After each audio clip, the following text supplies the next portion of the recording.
Lasa niova Europol sy dimanjato ariary indray ny vidin'ny mofo iray eto Mahajanga. Fantatro omaly taorian'ny dinika nataon'ireo mpambogady sy mpaninjary ka nanipahana izy ireo an'izany mba tsy hahafatiny reniny no tsy hahafatiny zanany.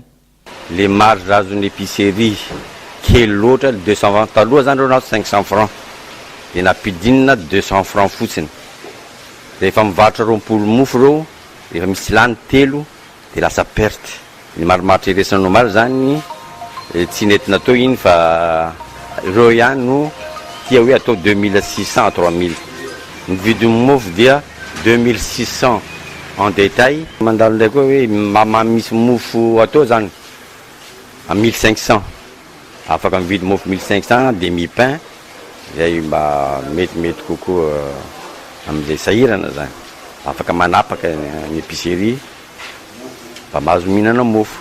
Zavatra ilaina eo amin'ny vatan'olombelona, tsy maintsy mihinana mofo n'olombelona. Ngambany mety izay ny vahaolana tsaratsara kokoa. Tanatin'ny fotoana fohy izay tamin'ity taona 2012 ity dia niovaovatra ny vidin'ny mofo teto Mahajanga no ny antony.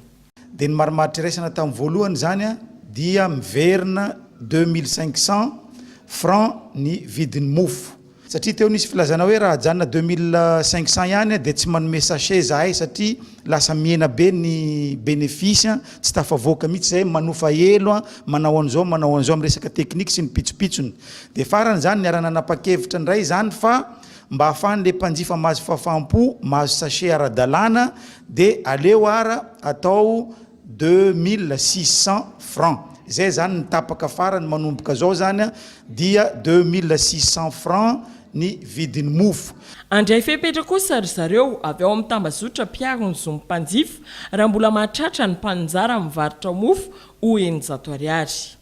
Rehefa misy mivarotra 900 any aminareo dia tsy ara-dalàna satria reny dia mividy amin'ny 2300 francs any amin'ny prix de gros. Fa ny olana kely fotsiny zany ho an'ny be sy ny maro dia eo amin'le vola madinika hoe aiza no atanay 100 francs ambon'le 2500 eo ihany zany ny olana kely. Fa démarche efa nataonay zao zany rehefa niantso ny tany amin'ny national zahay dia mandefasa nareo demande lefa direct amin'ny ministre ny commerce mangataka ny mba fidinan'le prix ny lafarine any amin'ny fohy be. Dia efa manao ny taratasy io zany zahay fa vita le taratasy dia soniavinay amin'ny mpiaron'ny zony mpanjifa, soniavin'ireo mpanao mofo, soniavin'ireo mpivarotra mofo dia ho lefa any amin'ny ministera mba hatonga an'le vidin'ny lafarine hidina na ho isy subvention manokana omeny fanjakana. Tsy karitra fa ireo mpivarotra mofo amoron-dalana no manaja io vidin'ny fanarahana io fa ny ankamaroan'ireo dikany an'elakelan-trano kosa mbola mivarotra mofo 900 ariary.